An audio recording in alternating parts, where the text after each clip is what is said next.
Mic's on now. Anybody around? See, is there anybody here? It's the middle of the night, and there's definitely some stuff going on that we got to talk about. Is there anybody out there? Let me see. Okay. I didn't want to stream today. I didn't want to stream this week. Last night I made that little video, montage, saying, yeah, streaming can't be everything. And here I am streaming again. What the heck happened? What happened was some stuff that we need to talk about. There's a lot of big stuff going on with the multimedia meta right now. Specifically with the younger millennials, who are such a central focus with Twitch streaming. They pretty much rule the roost. Gen Z is probably following in their footsteps. When those younger folks in their 20s going into their 30s get a little too old, I'm sure the Gen Zs will be established enough to take over. But that's one of the reasons why I stream on YouTube as well. I know that YouTube's audience skews to more age groups, whereas Twitch is young, focusing heavily on 18 to 34-year-olds, 20-somethings, and teenagers. We will need the cold ones tonight. One of the things on my never-ending to-do list is still to felt bottom this thing, so I don't destroy the thing or my furniture with all the slamming things down and everything. I already have it at the 9 to 5, so I need to respect the surfaces in my own house. So today, coming over on YouTube to make another stream to convert into a video, we're going to be talking about millennial multimedia misconceptions for the more wired generations. Exactly the kind of nerdy, who the heck do I think is going to watch this title for me doing this stuff in the middle of the night. But quite frankly, I expect us to get pummeled at the 9 to 5 this week, so I will probably be working on YouTube videos when I just don't feel like doing anything after whatever overtime we get this week. And for very shortly, I'm probably going to be in a situation where my choices are go to bed, work on YouTube videos, but there probably will not be enough time to really do any streaming unless I really want to push the limits of having any kind of sleep schedule whatsoever, which I don't. So remember, we still have the pandemic going on, so we just came off of Thanksgiving. We're in that hot zone between Thanksgiving and Christmas, so anybody who is like, well, I'm not going to wear a mask, I'm going to have a normal Thanksgiving. In a couple of days, they're going to find out the hard way if they caught that thing or not by living on the edge, so to speak, by not following guidelines of the experts and things like that. They're going to find out, and when they do, they're out of work. Right in time for the holidays. We had that discussion earlier. It's going to be a ding to their money right in time for Christmas, because they could claim unemployment when they're stuck home and navigate through all the bureaucracy in the state of Connecticut. But it's going to be regular unemployment because we don't qualify for a lot of the expanded unemployment anymore because of how good we did a couple of months ago. Maybe that'll change, I don't know. But it's just a big ding to people's wallets right in time for the holidays. It's also a ding to the workforce. We have this ongoing problem that folks not being able to get, good folks to come work for us. So anybody who does leave, it's going to ding the operations hard and probably increase the overtime and make the month of December going into January pretty miserable. So that would probably be the perfect time to flex the flexibility of making videos versus streaming and work on YouTube videos in my free time instead of worrying about having like a half-hour stream or something because, hey guys, how you doing? Oh, I gotta go to bed. That's been something I've had to think about a lot as I got into live streaming this year, is not falling down the same traps as many of these Twitch streamers who are way too fishbowled by Twitch. They act as if Twitch is all there is. And quite frankly, I think YouTube is a better role model for what you should do with streaming, by having an integration between videos and streaming that they kind of feed each other. I haven't been doing a very good job at that. I've been just doing way too much streaming. It's also one of the reasons why I've been blowing off setting up memberships on my channel, even though I was approved for them pretty much months ago at this point. We're past weeks, I think, so we're just barely at the point where I can have memberships on the channel.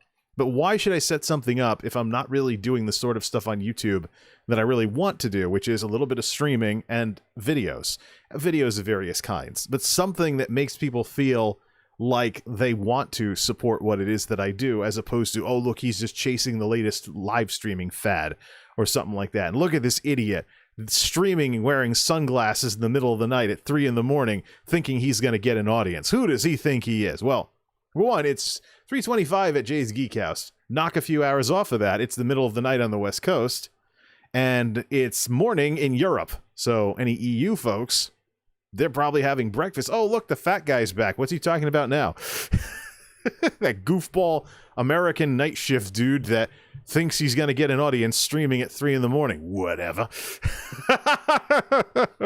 Hey, you know, there isn't a big streamer, Trainwrecks TV. This is his element, including the Christmas tree all year thing. Although it's the holiday humbug season, so I got to decorate that thing. One of the many things on my infamous to-do list. You know, the thing where guys have to-do lists and they never get to anything on the lists? Yeah, guilty as charged. But what are we here to talk about? We're here to talk about younger millennials and the way they're handling all of this online media stuff. And there's two major issues that have popped up right around the time I wanted to back away from streaming and make more YouTube videos. First, besides all of that, there's also a technical reason too. This streaming setup is amazing compared to what I have for videos. I bought a new camera this year. It supports external microphones, but I'm using shotgun mics. So the audio, I don't have anywhere near the amount of audio options real time as I do when I'm streaming. So it's something that I've really had to scratch my head about, because I got a camera that supports external microphones for the first time in many years. I have a camera jig to put the thing in, so even though it's a camcorder, I can put a shotgun mic over the top and have better microphones than the built-in mic on the camera. Or I could actually have an audio feed from multiple devices feeding into the camera and becoming part of the video remotely over Bluetooth if need be. You know, or RF. I have a lot of options available because I have a jack that'll actually record audio now, stereo audio into the camera, and I haven't had that in years. It's just that streaming got so popular that there's all kinds of wonderful gear for it. This is a Yeti Nano mic. This is blah, but OBS has some wonderful things baseline in terms of how everything works, and this Nexigo webcam is a challenger brand to Logitech, making, you know, and it plays ball with the cameras I use for my YouTube videos. And I dare say in some ways it's better. Like, it's picking up the low light of this environment a lot better than most of the other stuff that I have. I want blue and purple and all different colors going every which way. And it seems my other camera, even in low light mode, my Canon really struggles with this sort of thing. So trying to figure out how to make YouTube videos look like this and sound like this is one of the big technical things I got to figure out. But hey, I like tinkering with technology, so it'll definitely make for some cute little videos here and there as I try and figure all of this out. But I have a huge to-do list going on, but there's a technical element to me doing too much streaming as well. And that is that I've gotten comfortable with it, and quite frankly, it's a pretty good setup. Especially since upgrading to this Nexigo camera. Just turn off the autofocus so it doesn't autofocus bug all the time. And if you're sitting in the same spot, you just refocus it if you get out of focus. You don't really need autofocus all that much. So it's really cool though. Sub $100 camcorder, or sub $100 webcam plays ball with a camcorder that I bought with stimulus unemployment for a couple hundred earlier in the year. Crazy. Now let's talk about what's going on. There are two major incidents that have me thinking about younger millennials and the pitfalls that people in their 20s going into their 30s are facing with this online media stuff. You have the drama with Pokimane that's been picked apart by just about every drama channel on YouTube. The Pokimane Fedmeister thing, and she released another Google Docs on her second Twitter account. And she wants to get over this, but I'll tell you what her next piece of drama is going to be. People are going to be mad because they're going to link her up to the other thing that's got me thinking. And that's Devin Nash's post in response to the Forsen indefinite suspension on Twitch. Because someone tricked him into showing an inappropriate GIF. And now people are saying instantly, look, Pokimane showed Bomb Chicka Wow Wow stuff on her stream by accident, and she only got a warning. And then Devin Nash has a Twitter storm, so to speak, where he actually goes in and gets antagonistic to people over on his Twitter about how Twitch should stop banning streamers for accidents like that. And I'm over here like, Here's the problem. Radio and TV have had to worry about obscenity legislation for decades. So if we take streaming as seriously as traditional media, that means streamers do need to play by the rules. So where do we even begin with all this? Let's go to probably the most useful thing that anybody in this age group could make use of, and that is the fundamental thing that's wrong with the Pokimane situation that nobody wants to talk about. Not Pokimane, not her buddies or friends, not her haters, not any of the drama YouTubers that have picked apart everything she said and all the stuff in the leaked documents. But the big thing I noticed with Pokimane was that she was very upset because someone leaked my private conversations. To which I say, define private conversation. Those were things that were written down. I'm letting it sink in. Because I want to make absolutely certain that anybody who listens to this knows. The minute something is written down, it is fundamentally not as private. No matter what it is. And this predates all this internet stuff. Why was writing invented? To record thoughts. To have a paper copy, a hard copy, a stone copy even, of something that's up here that you can forget about or you can pass away and the knowledge will be lost. Or something else that causes you to, not be able to use the information anymore. It's fundamentally, it's record keeping, it's documentation. That's what writing is for. Same with art and illustrations, which now are pictures. So, younger millennials need to learn a few things about history. Yes, cell phones have been a thing for more of their lives than with older millennials like myself, or Gen X, or baby boomers, or what have you. Yes, cell phones have been a thing, but just because you have text messaging, and it even goes back to the flip phone era, doesn't mean that text messaging is always the best thing. Just because you have email doesn't mean email is always the best way to communicate something. Just because you have a smartphone camera or even a flip phone camera back in the, oh, look at my phone cam, my stupid little pictures I can take with my flip phone.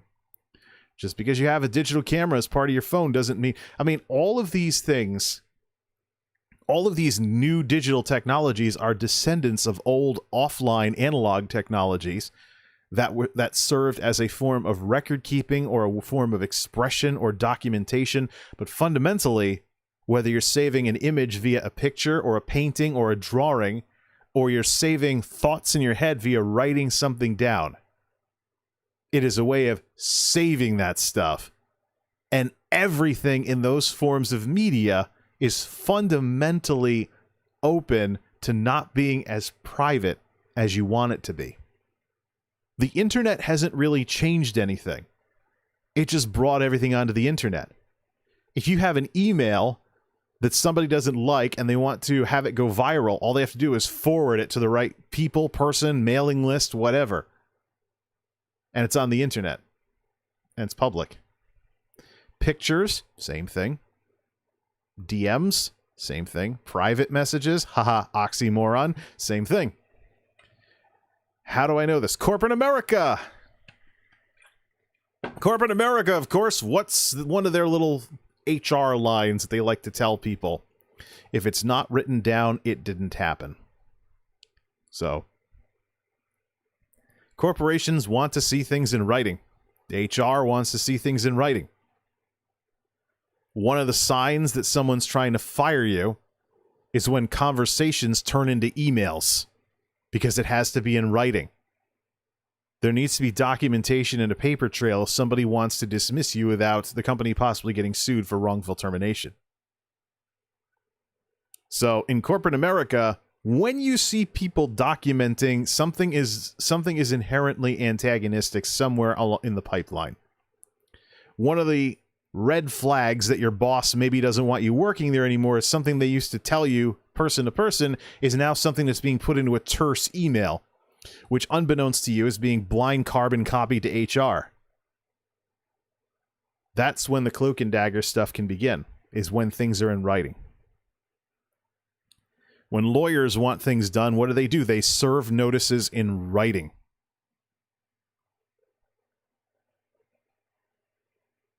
Anything that's in writing, illustration, anything that can save something, document something, has a risk of not being as private. We don't have to get it even into corporate America to even get to where this matters either. Let's take some other examples of this. Notes. In the days before raunchy text messages or something from your girlfriend or whatnot, hey baby, how you doing? Want to go somewhere after school? Blah, blah, blah. In the days before all of that, everything was on paper.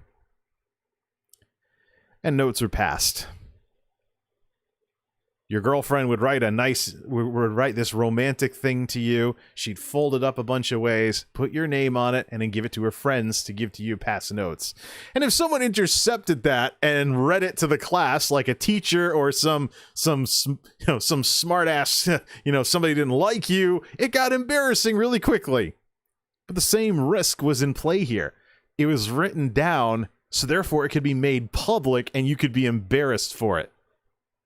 If your girlfriend really wanted to, let you know how she felt about you and wanted to be all romantic and stuff, she'd say, hey, let's go somewhere after school or whatever. Something that doesn't involve anything written down or sent over the internet. It's like, hey, you free after school? Yep.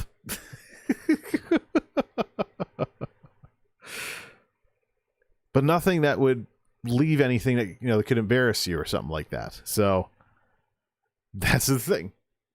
And then how about, let's not even talk about, our school days. Let's go back to childhood. If your sister or whoever had a diary, what was the worst thing in the world? Oh no, you better not have been reading my diary. That's my most private thoughts.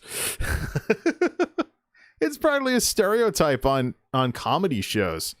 Bratty brother would find his big sister's diary or whatever. I think it might have been on Clarissa Explains It All. That's why I'm thinking these things. Nickelodeon show, 1990, 1990s. So, so that was practically an archetype in comedy shows and stuff. Oh, look, you found this girl's diary. What kind of weird stuff is in there? So how many more of these examples do I have to give where the minute something's written down, it's a privacy issue? You want something to be private. You want a private conversation with somebody. Have a private conversation. Phones off, no internet. You meet somewhere. Nobody else is at that somewhere, and you talk it out. Nothing's written down. Nothing's recorded. Nothing's anything. And the conversation stays private. Even if the other person goes and blabbers it to somebody, it's he said, she said. Not really the sort of thing. You could always just say, not really the sort of thing that'll hold much weight, except among people that don't know any better. So, how many more examples do I have to give? When something's in writing, it's a privacy risk. So just because you grow up with text messaging doesn't mean you should be texting certain things, or many things, It's convenient, but it's also documentation. Everything that's in writing is something that could be used against you. The court system's even playing catch up with this one, using text messages as a form of documentation in court cases, for what happened and things like that. Same thing with the other multimedia stuff out there, like camera footage. What was on your smartphone the night that convenience store got robbed or whatever, things along those lines. So anything, no matter how convenient it is, anything that's written down, text message, whatever, is stuff that could be leaked. You really want to keep things private, just find the person and keep it private by having a private conversation that's exactly that. Hopefully they're not bugged. Or hopefully where you are isn't bugged. That's the thing. See, I see these younger millennials, Pokimane and other folks, saying, oh, my DMs got leaked. They didn't get leaked. You took that risk the minute you put stuff in writing. And that's really the thing you got to think about when it comes to the internet, because the internet is not a 100% replacement for its offline predecessors. Say you're on Discord, you're talking to a bunch of people in voice chat, someone could be recording it. You know? Anything involving a computer can be recorded. Heck, someone could be fiddling around on their phone while, oh, hey, why don't you pay attention to me when I'm talking to you? Instead of goofing around on your phone. Little do you realize they're running a sound recorder. And you live in a one-party consent state, so because they are one of the people involved in the conversation, it is perfectly okay under the law for them to record the conversation and use it as evidence against you. GJ, why are you so paranoid? Because there's lots of things in this world that you have to watch out for. That's one of them. I mean, as the world has gotten more wired, privacy has become less and less of a thing. So, you know, it's like I say about social media websites. It's not a tax form. Don't fill everything in. So, I think the last time I did that on Facebook was like 7-8 years ago. So there's a bunch of people that can see that I watched a bunch of movies in 2013 or something. When I was like, oh yeah, I watched this movie. Oh yeah, I didn't understand any of this at the time, but nowadays I wouldn't do stuff like that. Even then, though, I was skeptical. I don't want to fill in every single thing just because it's there unless it's absolutely mandatory. Some people found that out the hard way when Facebook had their infamous cell phone number leak that one year. Everybody's cell phone numbers were getting leaked, and they were furious. They're getting spam calls, robocalls, had to get new SIM cards. Oh, it was awful. All because Facebook, once again, released a privacy feature defaulting to all the way down. Not the first time they've ever done that, by the way.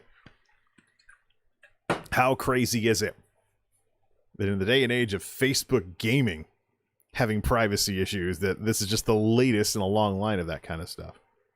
So, okay.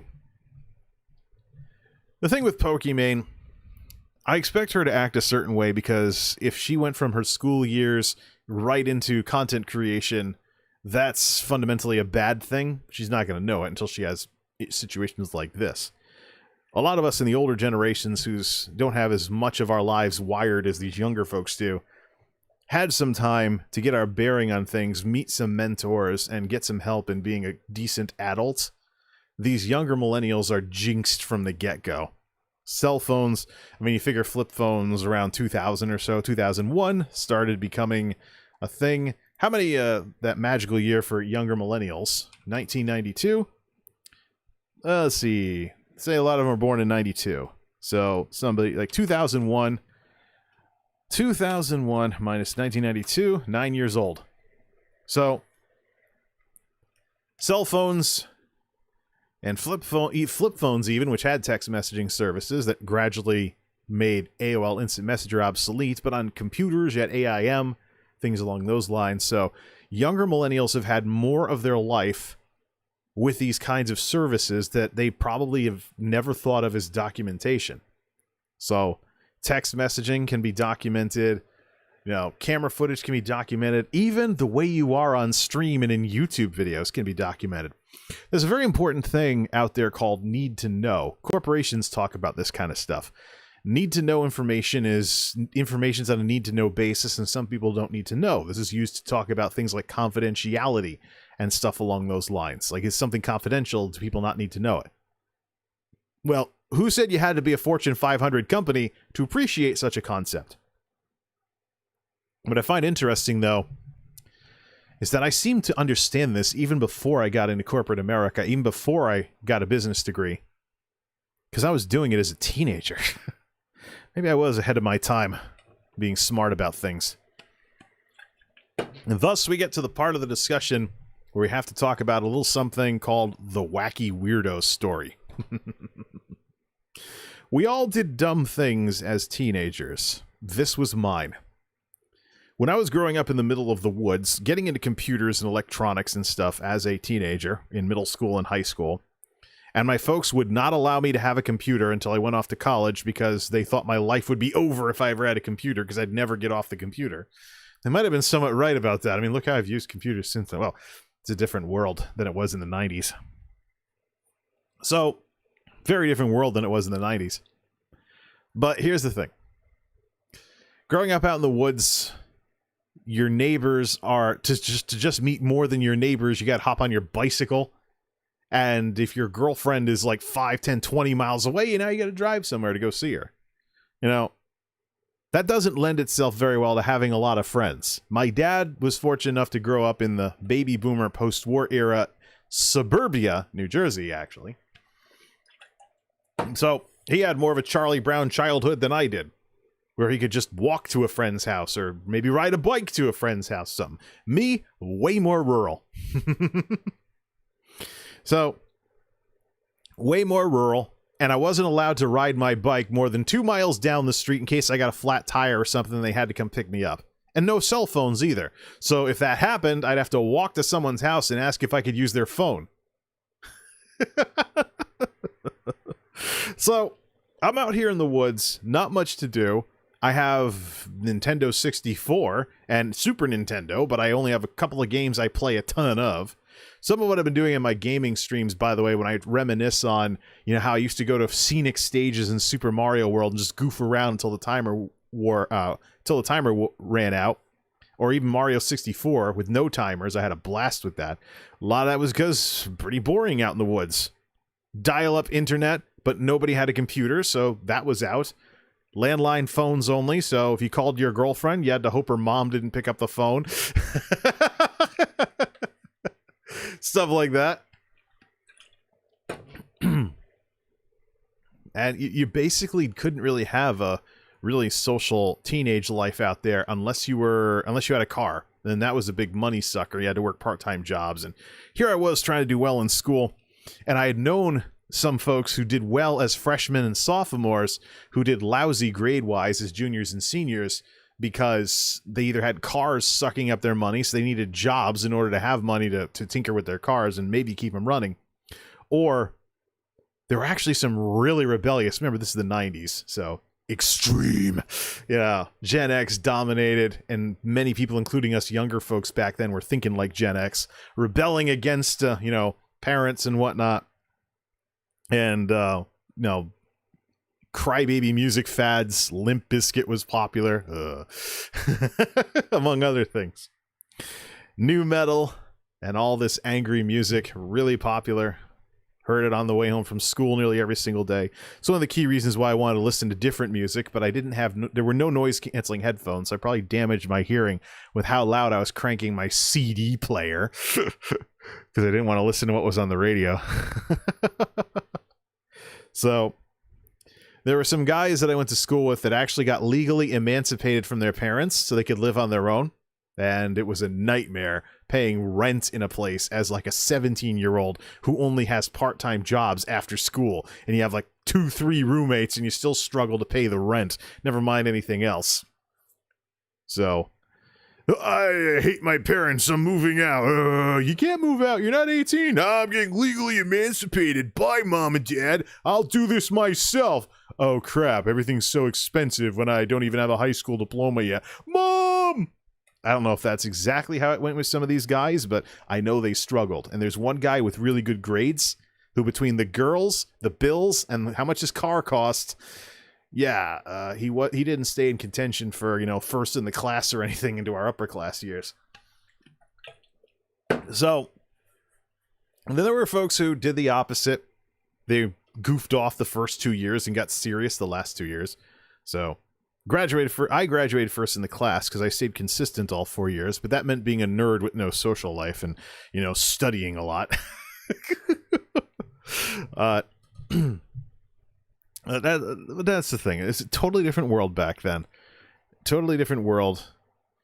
And youthful indiscretions would not end up on Facebook the next day, or people wouldn't be text messaging, look at this stupid thing so-and-so did at a party on their flip phone, even before smartphones came out. So yeah, it was a different world. That's why there's some demographers out there who say that folks like myself should be called millennials. They want to call us exennials because we had an offline childhood and an online adulthood. That's not entirely true. I definitely relate to the millennials a heck of a lot more than I do Generation X. I hated the angry, I'm mad at everything stuff. I hated that stuff. It's a big reason why I got picked on in high school. If you want to go do well in school, circa 1997 or so, if you want to do well in school and you're going to school with the younger brothers and sisters of the grunge kids who are moping about in flannels about how they're going to be losers the rest of their life, it's not popular for you to actually have any self-esteem or want to do anything constructive with your life whatsoever. So eventually I kind of turned the insult on its head and really was a nerdy teacher's pet of sorts. All right, so why are we even talking about the 90s? Why are we talking about me being an adolescent back then? Well, how does any of this relate to the Pokemon thing and this whole thing with younger millennials not understanding just how documentation works?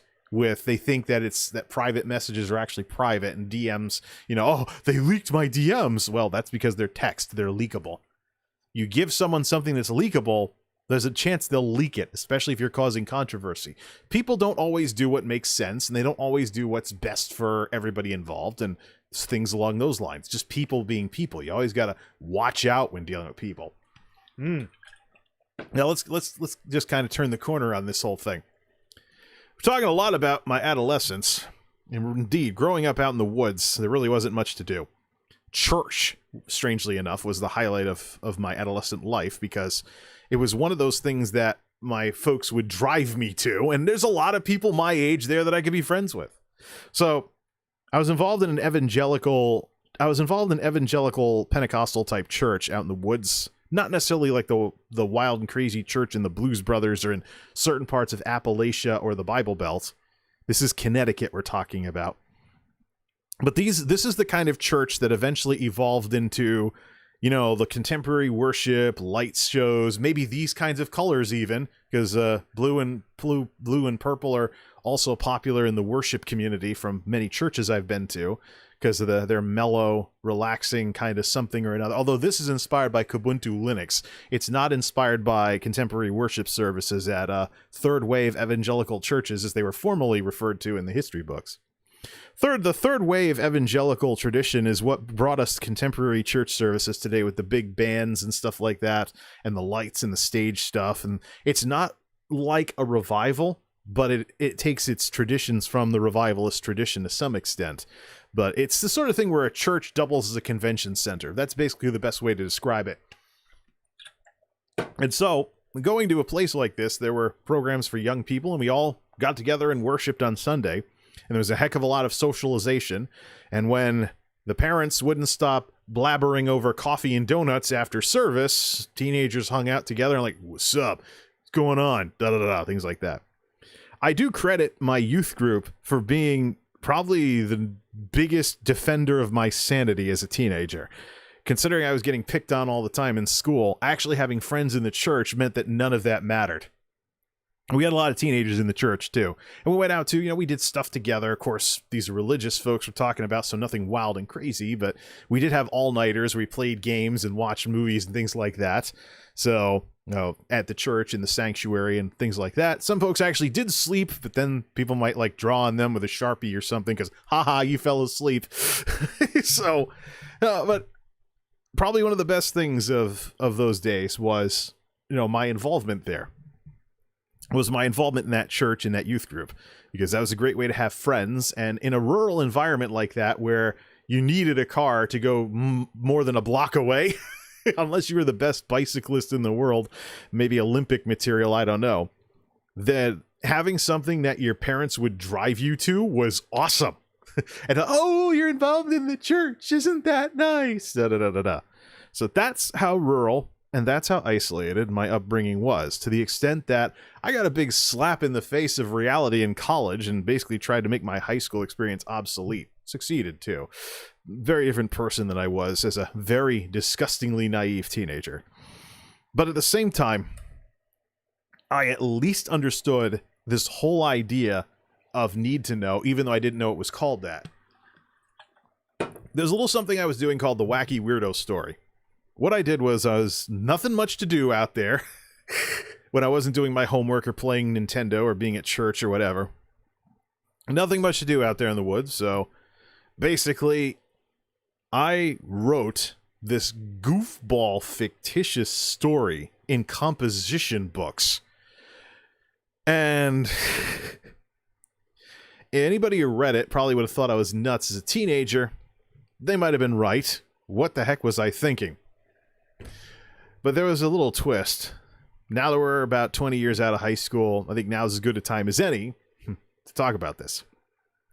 What was the story? It was a fictitious story that was a cross between a Mad Lib, The Chronicles of Narnia, and an Ultima game, if you know about the Avatar using a moonstone to go to Britannia, this fictional world where they do whatever. So, some weird cross between all of those, starring myself, my friends, key figures in life, and a bunch of fictional characters. The story was fictional. What it was, though, was a gigantic allegory. It was an allegory. What's an allegory? It's a story that you write that provides commentary on something else. Kind of an indirect way of talking about something. Classic example, Arthur Miller's The Crucible. A play about some stuff going on in the Salem witch hunts, written as a commentary on the McCarthyist communist scares of the United States in the 50s. So the idea is that what you're reading is not to be taken at face value. There's some other meaning somewhere behind the scenes. You just got to figure out what it is. Well, what this weird story that I was writing with nothing better to do as a teenager was my journal. I disguised my journal as a fictional story that wouldn't make much, if any, sense to anybody who didn't know me. I didn't even explain the meanings of everything to my friends. They just thought I was writing some goofball story. Like, oh yeah, you're really creative, man. You're writing this screwball story with all of us in it. Haha, it's funny, you know?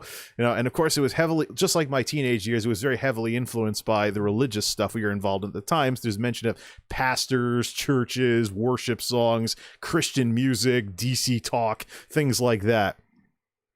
So there's all this stuff. It doesn't make hardly any sense. It might make a tiny bit of sense to somebody who was my friend at the time, but nobody would even come close to being able to figure out what I was writing about because it was basically a journal in disguise. If I read it nowadays, I can probably remember everything. Anybody else, it's just a weird story. And that's the thing. Some of the stuff that I was writing about was so subjective that unless you were my friend as a teenager, and you went to, like, for example, some of the religious events and camp meetings and revival conferences we went to at the time, you would not in the slightest way understand any of it, or you just think it was some goofball story I wrote because I had nothing better to do as a teenager. Well, it's kind of funny that I was basically writing a journal in code, so to speak. But if I read it today, I'm like, oh yeah, this book's from my sophomore year. Here's some stuff that happened when I was a sophomore in high school. This one's from my junior year. This one's from my senior year. And, you know, my dad figured out some of it because he knew some of the church events that I was kind of weaving into the story. I don't think any one person, though, can really connect all the dots. I mean, I have references to just some of the random references.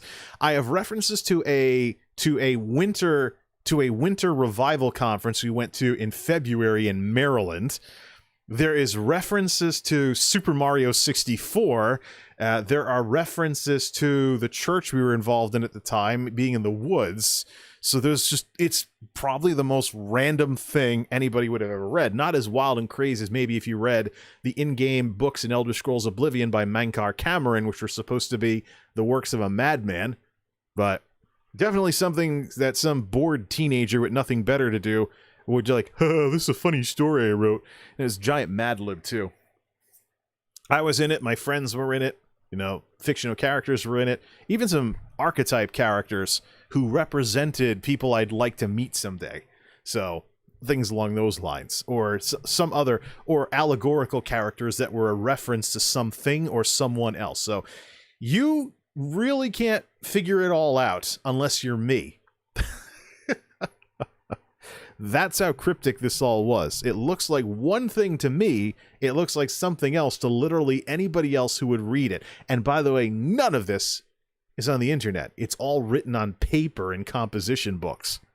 So it's not the sort of thing where people might have spent 20 years trying to figure it out after leaking it onto some website or something. It's completely offline. But this is I can't believe I actually was following the whole need to know thing, because the idea is simple. Some things that I was writing about at the time, and maybe even opining on, were need to know, and not everybody needed to know. And taking a journal and turning it into a weird story was a great way to do that. Don't know if anybody else out there might have done something like this. maybe people living out in the woods that were just as bored as I was back in those days. But it's just the sort of thing where you got to always remember anything that's written down is inherently a privacy risk. You just got to figure out what you're going to do about it. Whether it's need to know information or, only saying certain things to certain people, or doing like what I did, making it so nobody will be able to make any sense of it, but you will. Could have gotten into, coded messages or things like that if I really wanted to, but, invisible ink. How did that trip the Google speakers? Whatever. So that's really the thing. And, been telling all these wonderful little, these reminiscing type stories here just to say something to the younger millennials. I mean, I'm an older millennial, so I had more of my life offline. But just because you've had cell phones and stuff, and just because you have a technology that's convenient, if it's in writing or if it's taking pictures or anything of that sort, it is a privacy risk. You can't really, people are going to do bad stuff all the time, and even if you're right and they're wrong, the effort you spend trying to fix or deal with the situation is still going to be a net negative for you as well. And the best thing to do is try to avoid the situation in the first place.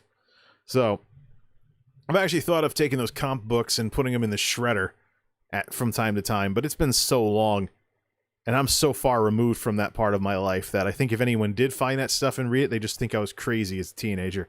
Which wouldn't be that far out of line for goofy stuff we all do when we're that age. So, who knows? So, one last thing we got to talk about. Let's talk about this whole situation with Devin Nash and the Forsen ban. Because we were talking about, younger millennials who might be naive about stuff. And I think the other thing we have to talk about with this is what's going on with Forsen, who is indefinitely suspended from Twitch because of someone tricked him into showing inappropriate material by embedding something NSFW into a GIF that transitioned over after 15 seconds. It was very, very sly. But Devin Nash shows up and he basically creates a gathering place for naive Twitch streamers who don't seem to realize just how naive they look. I talk about the Twitch Bowl effect and how Twitch culture is content creator poison. That's because if you get caught up in Twitch's marketing, you may think that even streaming itself is something it's not. So, let's go over Devin's post here. I said on Twitter, this entire thread is now packed full of streamers who don't know the difference between a people issue and a platform issue, or even just a non-people issue in general. If games are designed to be risky to stream, then you just don't stream them and play something else. So Devin posts, Twitch should never ban streamers caught in TOS violations by viewer bait. It encourages trolls to play a cat and mouse game where the streamer inevitably loses. Don't ban if the streamer removes the content in good faith. Disempower trolls, and the problems they create go away. I joked and just fired back his line, don't stream, make YouTube videos. I wasn't being serious. Unfortunately, there's a lot of... The speakers tripped again, I thought? Unfortunately, there's a lot of decent-sized streamers here that are... that were picking fights with them and everything. Streamers are responsible for the content on their channel. They should be scanning, having mods check, auto systems set, or anything before it goes live. Too easy to abuse. They didn't rightfully punish these violations. Not a popular stance, but the right one. This is an easy take if you have teams of moderators and only create PG-13 content playing games. That's not the reality for over 90% of Twitch in 2020. Just chatting is the largest category. You'd create an arms race and only people like you win. If you lived in just chatting, you'd know this is unmanageable. One of the reasons I don't do that content is specifically because it's risky. This guy has the right idea. Because by doing live YouTube watching or clip watching, I could easily break the TOS. I have a fleet of mods, sure, but they don't do any content vetting of any kind. It doesn't even apply to this. That's your trouble. You create certain content, your post alludes everyone is wrong if they aren't like you.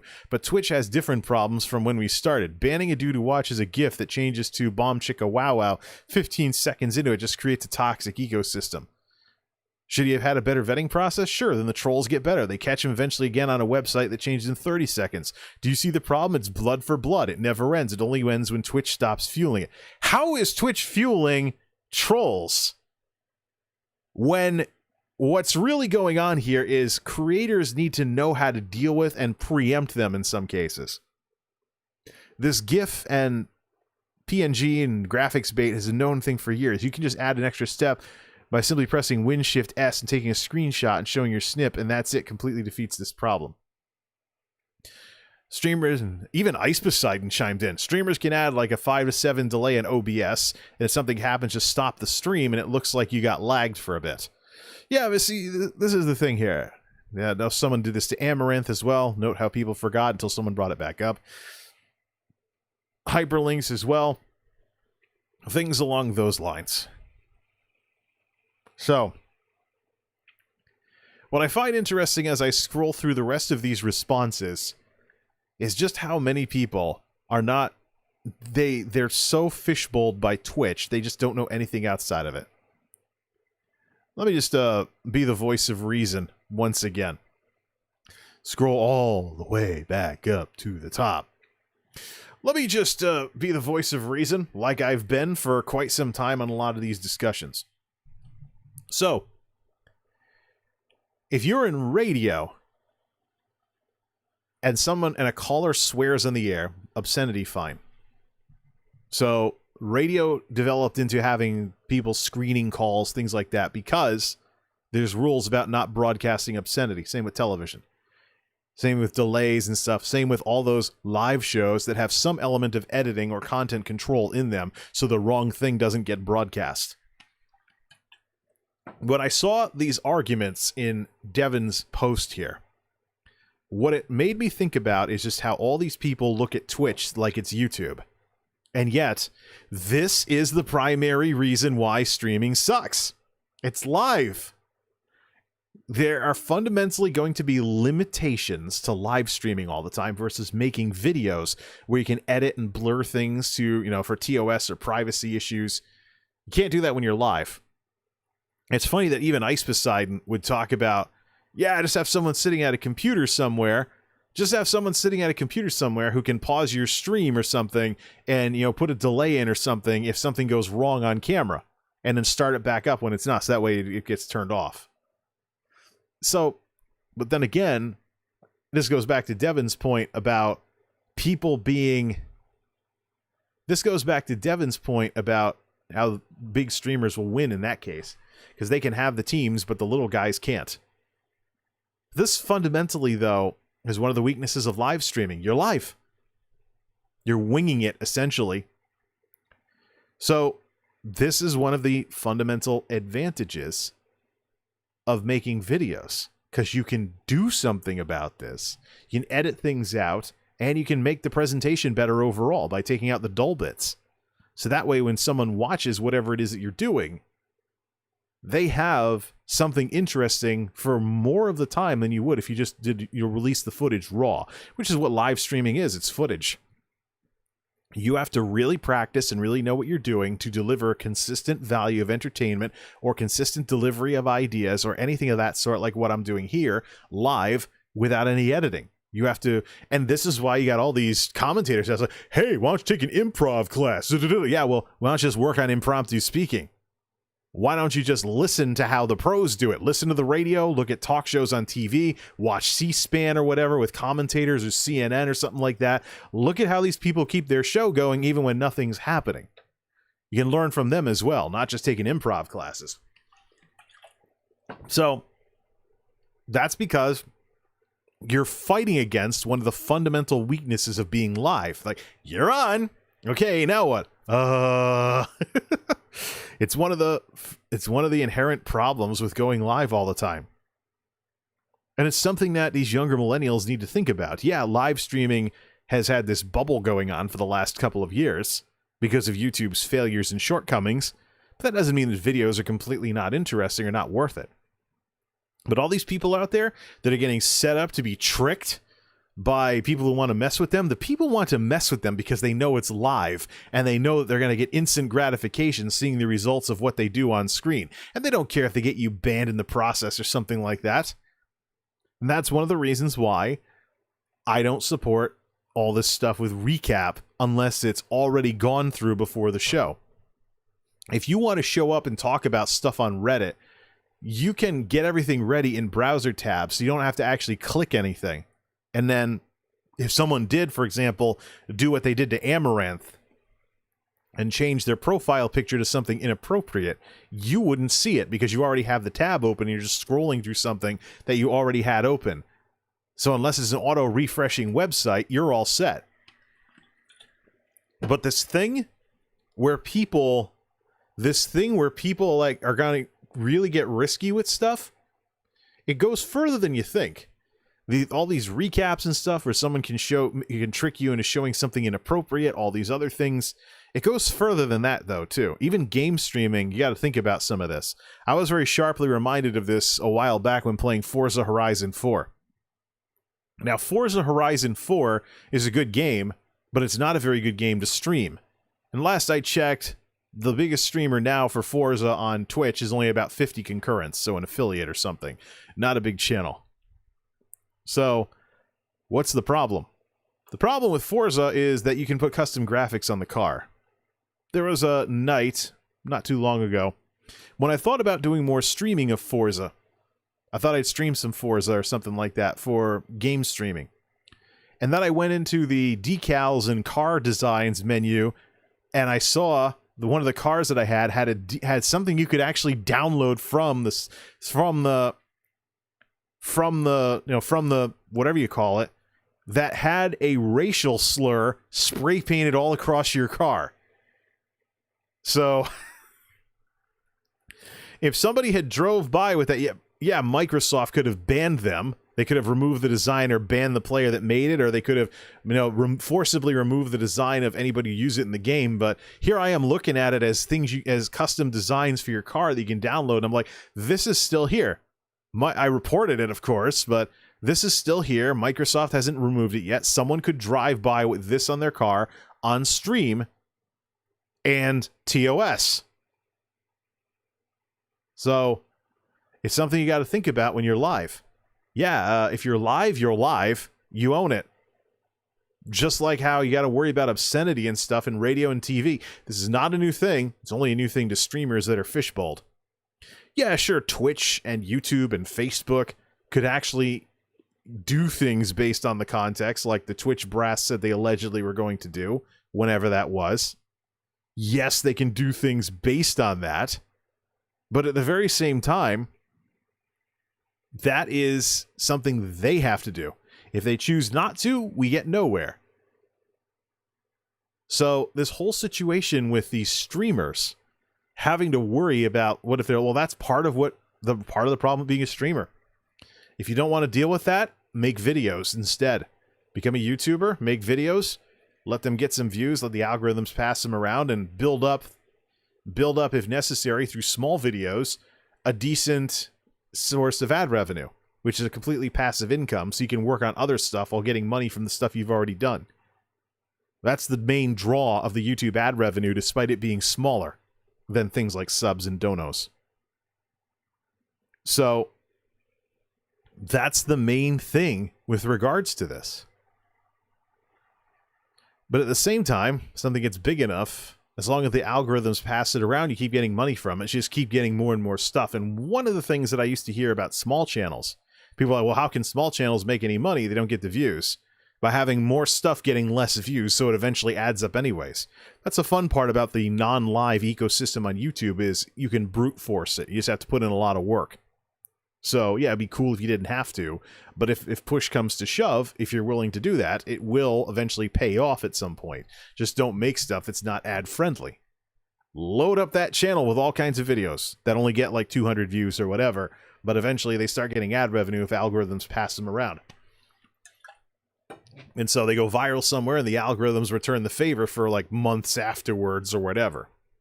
So this is all stuff that these people that are caught up in this whole streaming thing have to keep in mind. Because too many people are fishbowled by Twitch streaming. Give YouTube streaming another year or so, and I'll bet this attitude starts changing, unless people really want to bury their heads in the sand. And that is that. With the stream I didn't want to have to do.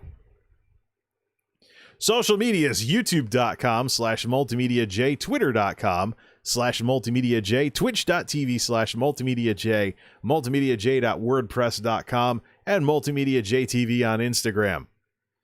This week is probably going to be nuts, so we'll work on the videos then, because that's one of the beautiful things about making videos, the flexibility. You have options, even if your free time is completely slammed. Till next time, this is Multimedia Jay signing off.